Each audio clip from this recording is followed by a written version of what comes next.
En el Perú, la corrupción es un tema complejo que permea diferentes niveles de la sociedad, desde prácticas informales hasta decisiones políticas. La corrupción ha sido un lastre para el desarrollo del país. Para entender mejor el legado de la corrupción en la historia del Perú, vamos a viajar al pasado, específicamente a los gobiernos de Leguía. El primero de 1908 a 1912 y el oncenio de 1919 a 1930. Durante estos periodos se implementaron políticas y prácticas que institucionalizaron la corrupción, respaldadas por decretos y acciones gubernamentales. A través de este recorrido histórico, buscamos comprender cómo se configuró este problema y qué lecciones podemos aprender de él. Así que acompáñenme a descubrir desde qué momento se jodió el Perú.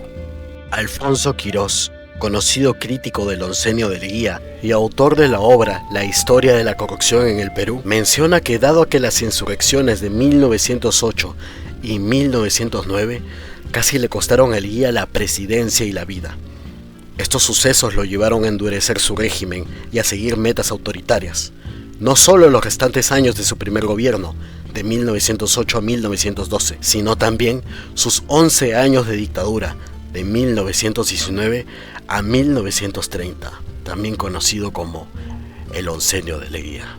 Colocándolo como el responsable directo de la corrupción estructural del Estado, este autor detalla que durante su primer gobierno, Leguía presentó signos de designar a familiares y amigos en puestos clave del Estado, utilizando favores políticos con funcionarios allegados para asegurarse apoyos, lo que generó una red clientelar sin necesidad de un partido político formal. Durante su exilio posterior, Leguía no se alejó de la política. Desde el extranjero, mantuvo contactos con militares y políticos peruanos, organizando levantamientos y obteniendo apoyo de oficiales. Esto preparó el camino para su retorno mediante golpe de Estado. El segundo periodo de Leguía se inició con un golpe de Estado en 1919, seguido de una profunda manipulación institucional para consolidar su poder. Alfonso Quirós nos comenta que se disolvió el Congreso, se reformó la Constitución y se construyó un régimen autoritario con control absoluto del aparato estatal. Este segundo periodo de gobierno se llama el oncenio y, como dice su propio nombre, duró 11 años, es decir, desde 1919 a 1930. Durante el oncenio se desarrollaron numerosas obras públicas financiadas por préstamos masivos con Estados Unidos, lo que llevó al país a una situación de endeudamiento insostenible. Por ejemplo, se contrajo una gran deuda con la banca estadounidense para financiar otras obras públicas, que eran ejecutadas por empresas norteamericanas como Foundation Company, Sneer Compañía y el ingeniero Charles W. Sutton, quien lideraba proyectos de irrigación en los que el propio Leguía tenía intereses. Esta concentración de contratos generó descontento entre otras compañías y diplomáticos que cuestionaban el impacto de la influencia económica de Estados Unidos sobre la soberanía del Perú. Además, Leguía otorgó concesiones a firmas extranjeras como London Pacific Petroleum, Peruvian Corporation y Marconi Company, dándoles control sobre sectores clave como el petróleo, los ferrocarriles y las telecomunicaciones. Estos acuerdos fueron criticados por su ineficiencia y por beneficiar principalmente a intereses foráneos, generando rechazo tanto interno como externo.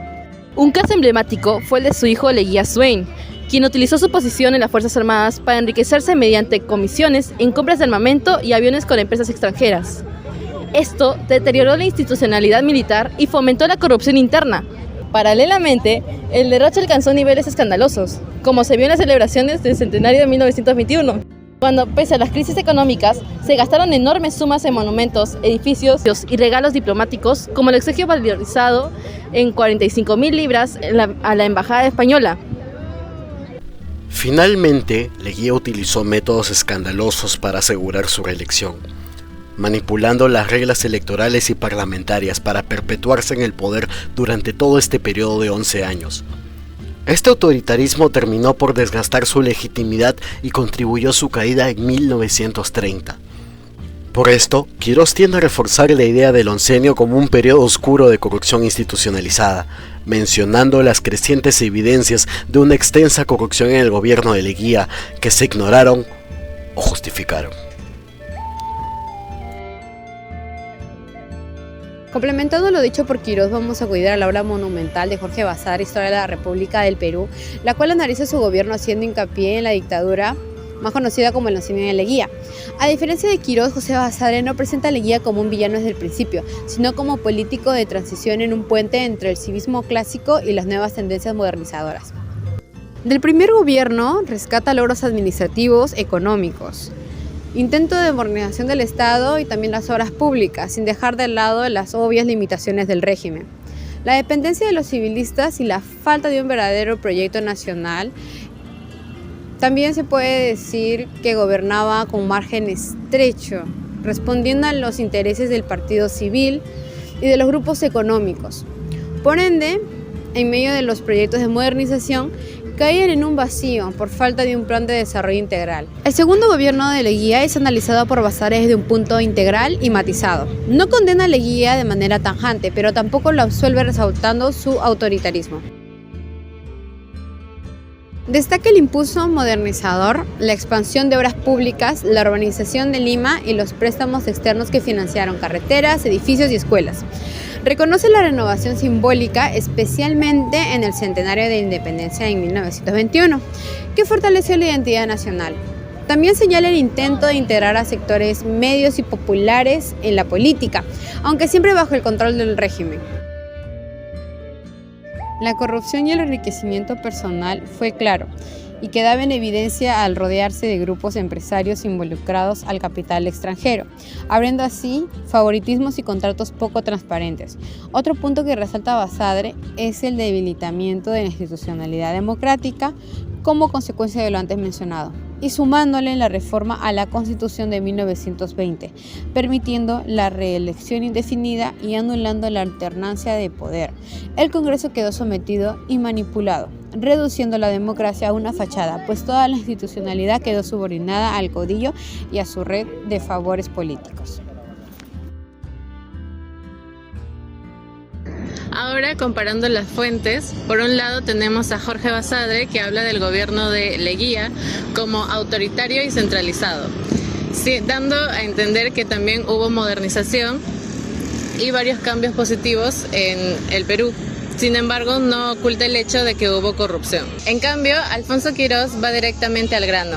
Para él, el gobierno de Leguía fue un ejemplo claro de corrupción estructural.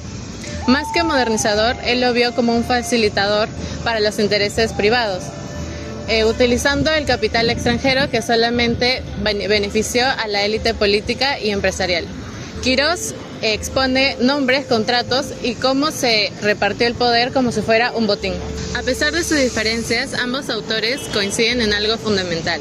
El gobierno de Leguía estuvo marcado por una fuerte corrupción.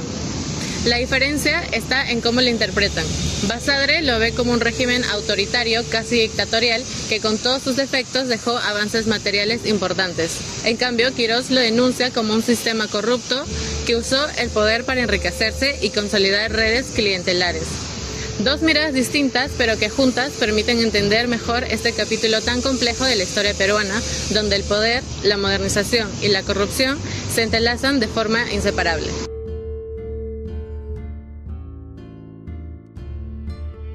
Por más de medio siglo separados, dos líderes siguieron un manual no escrito para concentrar el poder y saciar sus amplios bolsillos. Sus nombres: Augusto B. Leguía y Alberto Fujimori. Dos personas capaces de hacer lo impensado para conseguir el poder y todo el dinero del mundo. Ahora vamos a ver sus similitudes de su gobierno. Augusto B. Leguía durante su oncenio lo hizo con astucia legal. Impulsó reformas constitucionales para perpetuarse en el poder a través de la reelección indefinida. Metódicamente el Congreso y el Poder Judicial fueron sometidos, transformándose en extensiones de su voluntad. La República se convirtió en su feudo personal. Alberto Fujimori aplicó la misma lección, pero con la brutalidad de un golpe televisado. El autogolpe de 1992 fue la demolición en vivo de la institucionalidad. Luego, al igual que Leguía, se aseguró que su poder fuera para siempre. Una nueva constitución diseñada para permitir su reelección. El resultado fue el mismo, el control absoluto de todas las instituciones del Estado. Leguía practicó un clientelismo clásico, favoreciendo a la élite limeña y a sus leales partidarios con cargos públicos y contratos estatales. Era un sistema de recompensas para tener aceitada la maquinaria de su poder. Fujimori masificó esta estrategia, usó los programas sociales como el PRONA como su principal arma de manipulación electoral. La ayuda del Estado no era un derecho, sino un regalo del presidente, un mecanismo para comprar lealtades y asegurar votos, especialmente en los sectores más vulnerables. Después de ver estas comparaciones nos damos cuenta que estos dos gobiernos tienen muchas similitudes. A pesar de los años, la corrupción sigue existiendo. A pesar del tiempo, el Perú sigue jodido como antes. Estos son Alberto Fujimori y Augusto B. Leguía.